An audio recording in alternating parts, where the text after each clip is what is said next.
Okay, hello everyone. I am I'm planning to do I'm live on Facebook, on Instagram. Hello everyone. I see that there's a lot of misinformation out there in regards to this coronavirus, and so because most of my colleagues, I'm currently in Spain, so I'm currently not practicing, still waiting for my paperwork to finish. So I see that all of our colleagues on the front lines are too busy caring for people in the hospitals and through telemedicine and basically just really working extra hours, extra time to ensure that everyone is safe, to ensure that this doesn't spread as fast as it's spreading, to ensure that most of us stay safe. That I feel my responsibility right now at this point, since I cannot, I'm at a point where I can't practice directly. My responsibility comes in helping them educate patients or population at large, right? So for the next couple of days, I plan to start coming live, and feel free to share these anywhere and everywhere you see. I'm also recording a podcast episode, which is going to go a lot more in depth into the specific and the most common questions that you have. If you have questions, feel free to send them. I'll try to address them as they start coming along, and same thing in the next couple of days. I feel this is a good time. It's 2 p.m. here in Europe. If my calculations are not entirely wrong, it's about 7 a.m. in California. So probably most people who should be listening to this are already going to be able to be attending or listening or following. In any case, let's just get to it. I don't want these videos to be too long. So first things first, it serves nobody if you panic. There's no need to panic. There's no need to hoard toilet paper and whatnot. Just stay calm.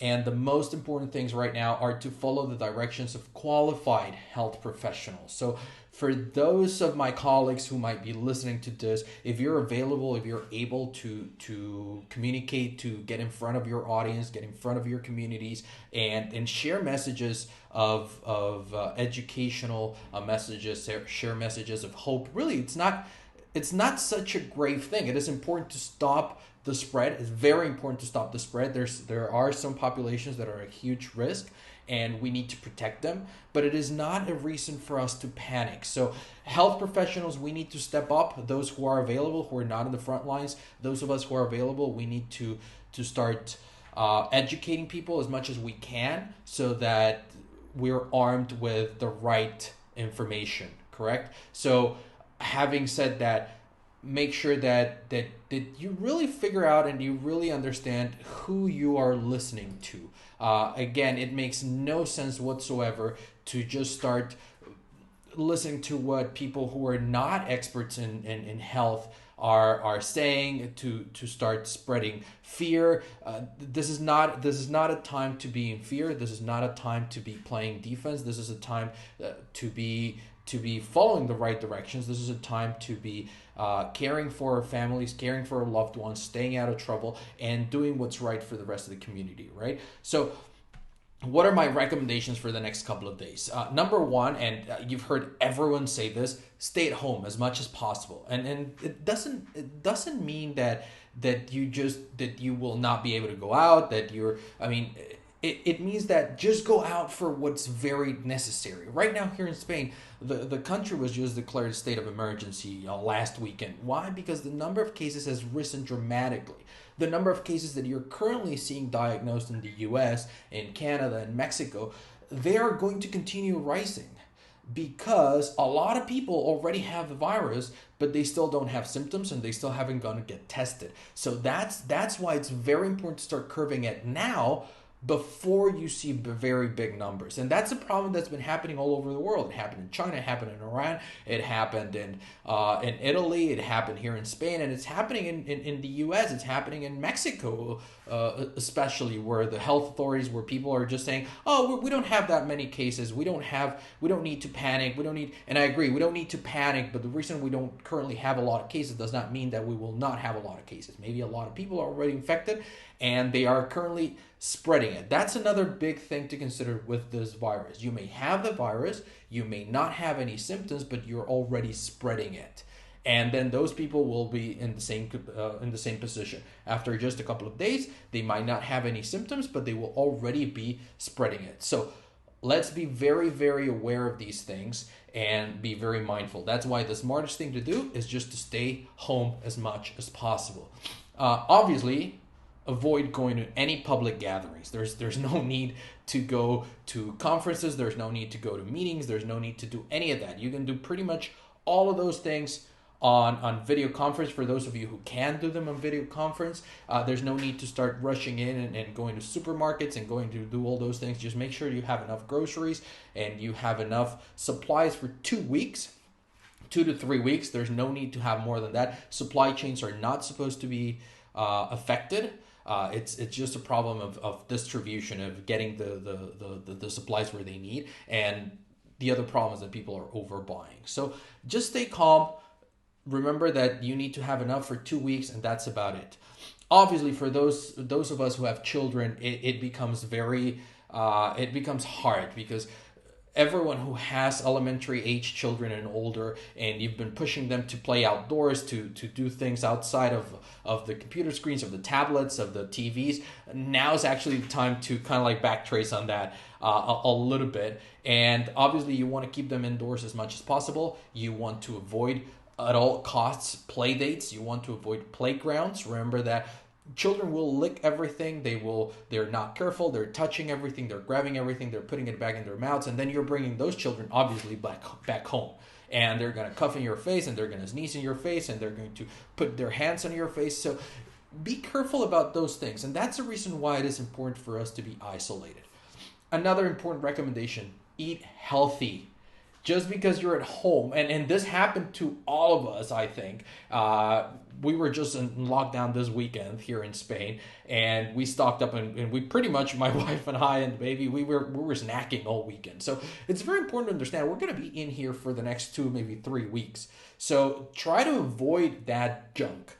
You need to nourish your body now more than ever. We need to be in a perfect immune state. So the healthier you can eat, the better. Stick to your times, stick to your meals. Don't be snacking all day. Try to avoid junk as much as possible.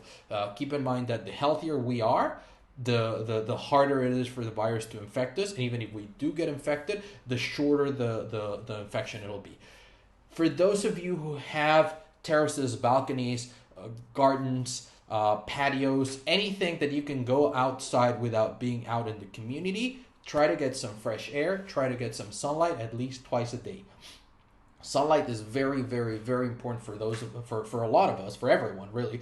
And the truth of the matter is, if we stay indoors for 2 weeks, we're also staying exposed to artificial lights, and we're not getting enough sunlight. So it is very important to try to counteract that. If you have a red light, that's a perfect time to be taking advantage of that and using red light therapy. If not, try to get as much sun as possible. Just stay near the window and do get some sun.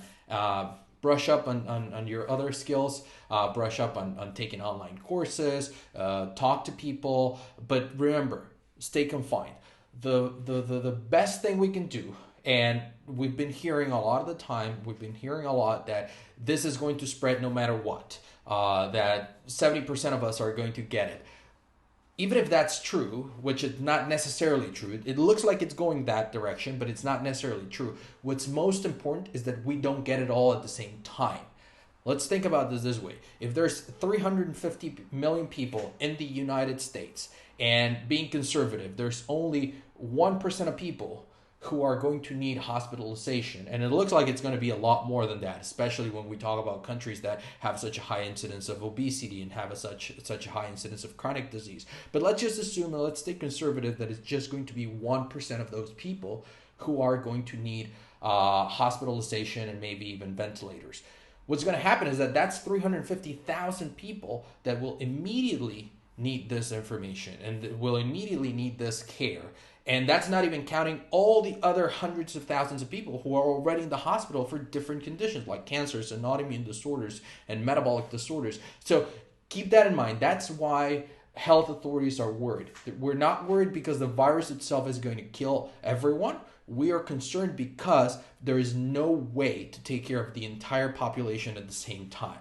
Okay, so the more we can slow the spread, the more we can flatten those curves that you keep seeing online, the better we're all going to be. All right, so I think that is it for today. I'm gonna log back in tomorrow at 2 p.m. Europe time. What was it? 7 a.m. Pacific.